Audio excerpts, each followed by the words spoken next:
पहिलं तर शिवसेनेचे नेते खासदार डॉक्टर श्रीकांत शिंदे साहेबांनी जी वक्तव्य काँग्रेसबद्दल केलेलं आहे ते वस्तुनिष्ठ आहे.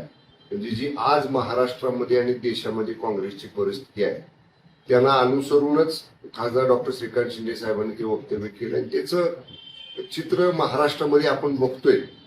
म्हणजे काँग्रेसला साधा विरोधी पक्ष नेता सुद्धा महाराष्ट्राच्या विधानसभेमध्ये विधान परिषदेमध्ये करता आलेलं नाही, एवढं सुद्धा त्यांच्याकडे संख्याबळ नाही. आता मध्यंतरी विधान परिषदेच्या निवडणुका झाल्या, ह्याच बंटी पाटलांनी त्यांच्या काँग्रेसने काय भूमिका घेतली की जर उद्धव ठाकरे शिवसेनेचे किंवा महाविकास आघाडीचे उमेदवार असतील तर काँग्रेसचा पाठिंबा आहे आणि जर उद्धव ठाकरे साहेब उमेदवार नसतील तर काँग्रेस वेगळा विचार करेल. काय झालं? उभाटाचे नेते मान्य उद्धव ठाकरे साहेबांनी उमेदवारी अंबादास दानवे साहेबांना दिली. का बरं काय भूमिका घेतली नाही काँग्रेसने? एवढी जर धाडस होतं ना आमची वेगळी भूमिका आहे म्हणायचं, कारण त्यांना माहित होतं उमेदवार जर उभा केला तर जेवढे आहेत आता आमदार ती सुद्धा मतं काँग्रेसला पडणार नाहीत, अशी काँग्रेसची अवस्था आहे. त्यामुळं आता काय आहे, सतीश पाटील माजी राज्यमंत्री आहेत आणि ते आतुरतेनं वाट बघतायत विधान परिषदेमधलं त्यांना विरोधी पक्ष नेतेपद मिळावं. त्यामुळं पक्षश्रेष्ठींच्या सतत आपण नजरेस आलं पाहिजे आणि मग डॉक्टर श्रीकांत शिंदे साहेबांच्या सारख्या मोठ्या शिवसेनेच्या नेत्यावर टीका केली की मग दिल्लीतले आपले पक्षश्रेष्ठी आपला विचार करतील या एका अपेक्षेनं आशा लावून ते बसले आणि त्याच्यामुळे ते असं वक्तव्य करतात. आता राहिला प्रश्न सातारचा. आता पालकमंत्र्याला त्यांचं मी वक्तव्य ऐकलं मगाशी, ते म्हणले पालकमंत्र्याला तुम्ही जरा सौम्य शब्द वापरला, ओढत नेलं. ते म्हणले फरफटत नेलं. त्यांना म्हणाव तुम्ही तिथं पाहिजे होता, हे मान्य आहे. पोलिसांबरोबर माझे आणि दुसरे आमचे सहकारी मान्य मंत्री मकरंद आबांची खासदार नितीन काकाची झटापटी झाली, धक्काबुक्की एकमेकांना त्या ठिकाणी झाली, ह्याच्याबद्दल दुमत नाही. पण फरफटत नेलं वगैरे हे शब्द वापरणं हे कसं आहे, हे थोडंसं कुठंतरी अतिरंजित बोलायचं की जेणेकरून आपल्याला दिल्लीश्वर विचारतील. आणि सातारच्या प्रसंगानंतर मंत्रिमंडळामध्ये मांडीला मांडी लावून आम्ही बसलो. शेवटी मंत्रिमंडळामध्ये आम्ही संविधानिक पदावर आहे. जनतेने आम्हाला आमदार म्हणून निवडून दिलं, पक्षानं आम्हाला आदरणीय एकनाथजी शिंदे साहेबांनी मंत्री म्हणून काम करण्याची संधी दिली. त्यामुळे ती जबाबदारी संविधानिक वेगळी आणि आम्ही आमची भूमिका मांडली ना. जे घडलं सातारा बाबतीत ते पक्षांतर्गत व्यासपीठावर मी शिवसेनेमध्ये मांडलं, मान्य मकरंद पाटील साहेबांनी राष्ट्रवादी काँग्रेसमध्ये मांडलं आणि मग नंतर मान्य मुख्यमंत्री देवेंद्र फडणवीस साहेब, मान्य उपमुख्यमंत्री एकनाथजी शिंदे साहेब, मान्य उपमुख्यमंत्री माननीय श्रीमती सुनेत्राताई वहिनी साहेब पवार या सगळ्यांनी बसून त्याच्यामधनं चर्चा करून त्यातनं योग्य तो मार्ग या ठिकाणी त्यावेळी काढला. ज्याला काय सांगायचे ते त्यावेळी वरिष्ठांनी सांगितलेलं आहे.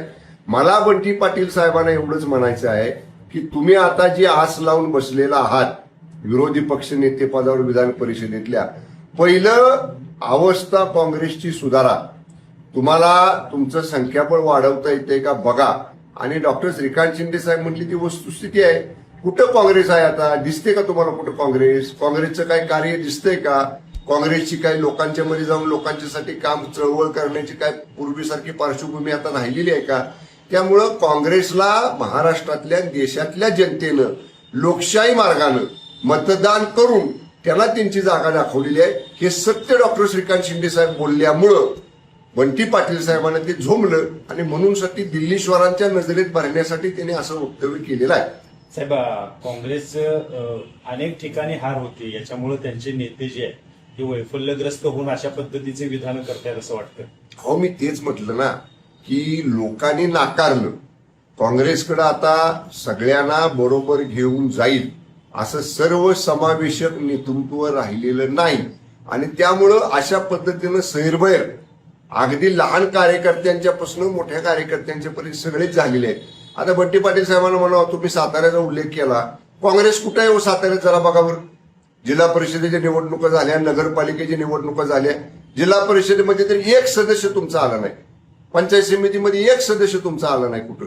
आणि मग ही जर तुमची सातारा जिल्ह्यामध्ये अवस्था आहे तर सातारा जिल्ह्यातली शिवसेनेची कशाला तुम्ही तुमच्याशी केव्हा सुद्धा सातारमध्ये समोरासमोर किंवा तुम्ही सांगाल तिथं समोरासमोर सातारा जिल्ह्यात शिवसेना कुठं आहे आणि सातारा जिल्ह्यात तुमची काँग्रेस कुठं आहे याच्यावर समोरासमोर मान्य बंटी पाटील साहेबांच्या बरोबर केव्हाही चर्चा करायची माझी तयारी आहे. राष्ट्रवादीचे नेते विकास लवांडे यांना अटक झाली आहे.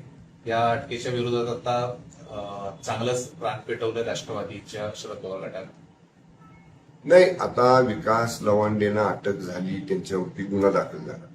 त्यांनी कोर्टामधनं रिलीफ मिळवायचा प्रयत्न केला, पण कोर्टाच्या सुधारित आदेश नवीन आदेशानुसार त्यांना तो रिलीफ प्राप्त झालेला नाही. त्यामुळे कायद्याचं काम करणार. आता गुन्हा दाखल झाला, तो जर नॉन अवेलेबल असेल तर त्याच्यामध्ये पोलीस कारवाई करणार. त्याच्यावर आकांतांडव करायचं काय कारण आहे राष्ट्रवादी काँग्रेस शरद पवार गटाला? त्यांनी फेस करावं. जर त्यांचे विकास लवांडे चुकले नसतील तर त्याला कायद्यातनं ते सुटतील, चुकले असतील तर कायद्याच्या चौकटीत राहून त्यांच्यावरती कारवाई करेल. साहेब, विधान परिषदेची निवडणूक जाहीर झाली आहे. खरं तर निर्णायक मतदान दोन्ही जिल्ह्यांमधल्यापैकी हे तुमचं शिवसेनेचं राहील असं बोललं जात आहे. जे मतदान होणार आहे ते महत्वाचं ठरणार आहे तुमच्या गटाचं. काय सांगाल? बघा, दोन्ही जिल्ह्यामधली जर परिस्थिती पाहिली आणि प्राथमिक चर्चा, सांगली जिल्ह्यातले शिवसेनेचे नेते आमदार सुहास बाबरसाहेब, मी, आमचे संजूराजे नाईक निंबाळकर, परत शरद कंचे साहेब, आम्ही सगळ्यांनी बसून निवडणुका लागल्यानंतर या संपूर्ण मतदारसंघातला शिवसेनेचा संख्याबळाचा आम्ही चर्चा करून त्याचा अंदाज घेतलेला आहे. जवळपास 140च्या आसपास मतं ही शिवसेनेकडे आहे. आमचे आणि आमच्या आघाड्यांवरनं निवडून आलेली ही निर्णायक संख्या आहे. ही संख्या 140ची संख्या ही तसं म्हणजे त्याचा निश्चितच विचार करावा लागणार आहे. पण इतक्या प्राथमिक स्तरावर मी आता काय भूमिका घेण्यापेक्षा जेव्हा संसदीय मंडळ आमचं शिवसेनेचं राज्याचं त्याच्यावरती चर्चा करेल तेव्हा या दोन्ही मतदारसंघातली आमचं संख्याबळ हे आम्ही आमच्या संसदीय मंडळाच्या समोर ठेवू आणि मग या बाबतीत संसदीय मंडळाचे आणि पक्षाचे मुख्य नेते आदरणीय एकनाथजी शिंदे साहेब आणि जे संसदीय मंडळाचे आमची नेते मंडळी आहेत ती या सगळ्यावरती चर्चा करून निर्णय घेतील. पण मागच्या पंचवार्षिकला जशी परिस्थिती होती तशी परिस्थिती राहिलेली नाही. या निवडणुका जर सातारा सांगलीची महायुतीला जिंकायची असेल तर शिवसेनेच्या मतांचा किंवा शिवसेनेच्या निश्चितच त्यांना कुठं ना कुठेतरी विचार करावा लागेल. देशावर आर्थिक मोठं संकट ओढवलंय. अर्थव्यवस्थेला सावरण्यासाठी देशातील सर्व आजी माजी लोकप्रतिनिधींचे मानधन 1 वर्षासाठी गोठवण्यात यावे अशी मागणी माजी राज्यमंत्री सुबोध सावजी यांनी केली. आता अशा पद्धतीची मागणी अनेक लोक करतात, पण आताच्या इंधन बचतीच्या परिस्थितीनुसार किंवा इंधन टंचाईच्या परिस्थितीनुसार तुम्ही सगळ्यांनी पाहिलं असेल, ज्या दिवशी माननीय पंतप्रधान मोदी साहेबांचं आव्हान आलं, माननीय मुख्यमंत्री, माननीय दोन्ही उपमुख्यमंत्री आणि सर्व माननीय मंत्री महोदयांनी आपापल्या ताफ्यातल्या पोलीस वाहनांचा, इतर सरकारी वाहनांचा ताफा पूर्णपणे कमी केलेला आहे. कॅटेगरी पर्सन म्हणजे ज्यांना कॅटेगरीची सुरक्षा आहे अशांना फक्त सुरक्षेसाठी जेवढी आवश्यक आहे तेवढं एखाद दुसरं वाहन सोडलं तर कुठल्याही मंत्र्यांच्या पाठीमागं तुम्हाला वाहनांचे ताफे आता दिसत नाहीत. त्यामुळं काटकसर करायची म्हटलं तर आम्ही सुरुवातीच्या दिवसापासूनच ती सुरुवात केलेली आहे. राहिला प्रश्न मानधन आमदार खासदारांचा जमा करू नये या बाबतीतला निर्णय जे सर्व पक्ष एकत्र बसून चर्चा करतील याच्यावरती राज्य पातळीवरचे, देश पातळीवरचे नेते आणि जे काही सर्व पक्ष बैठकीमध्ये किंवा सर्व पक्ष नेत्यांच्या मध्ये याच्या बाबतीतला निर्णय होईल त्याची अंमलबजावणी सगळेच पक्ष करतील. साहेब, राज्यातल्या काही जिल्ह्यांमध्ये पॅनिक सिच्युएशन आहे डिझेल पेट्रोलच्या बाबतीत. पेट्रोल पंपावर अक्षरशः रात्रभर रांगा लावून लोक बसत आहेत.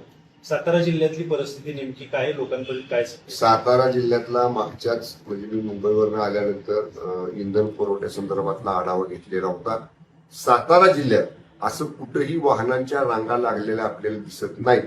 काही जिल्ह्यांमध्ये जे आहे ना ती लोकांच्या मध्ये अफवा पसरवल्या जातात की 2 दिवसांनी डिझेल पेट्रोल बंद होणार आहे, 3 दिवसांनी डिझेल पेट्रोल बंद होणार आहे आणि म्हणून लोक आता साठा करून ठेवायला लागले. म्हणजे जे जाणवतंय आम्हाला की आपल्याला शेतीसाठी लागणार किंवा आपल्या वाहनाला पुढे अर्धा दिवस लागणार कॅन मध्ये भरून डिझेल आणि पेट्रोल नेऊन लोक घरी ठेवायला लागलेले. हे सुद्धा धोकादायक आहे कारण ते ज्वलनशील पदार्थ आहे, उष्णतेचं प्रमाण जास्त आहे. त्यामुळे सातारा जिल्ह्यामध्ये तर आम्ही त्याचा आव्हान प्रशासनामार्फत, मी पालकमंत्री म्हणून स्वतः जिल्हावासियांना केलेला आहे की आपल्याला आवश्यक असणारा इंधन साठा जिल्ह्यामध्ये उपलब्ध आहे आणि जी चेन आहे म्हणजे पुरवठ्याची जी साखळी आहे त्याचा देखील आम्ही आढावा घेतला तर त्याचा कुठेही थोडंफार प्रमाण कमी आहे पण पूर्णपणे थांबलंय असं नाही. त्यामुळं पॅनिक होण्याचं अशा पद्धतीची कुठेही परिस्थिती जिल्ह्यामध्ये नाही. जिल्ह्यामध्ये आपण या सगळ्या परिस्थितीवर लक्ष ठेवून आहोत आणि जेव्हा केव्हा समजा असं जाणवेल की आपल्याला आता सप्लाय चेन मधनं थोडा पुरवठा कमी होतोय, आता 10, 40, 25% सप्लाय कमी होत असेल, पण जेव्हा असं जाणवेल की सप्लाय निम्म्यावर आलाय, निम्म्यापेक्षा कमी झालाय, तेव्हा आम्ही देखील या ठिकाणी त्या संदर्भातल्या पुढच्या ज्या उपाययोजना करायच्या त्या निश्चितपणाने आम्ही जिल्हा प्रशासन म्हणून मी पालकमंत्री म्हणून करेन.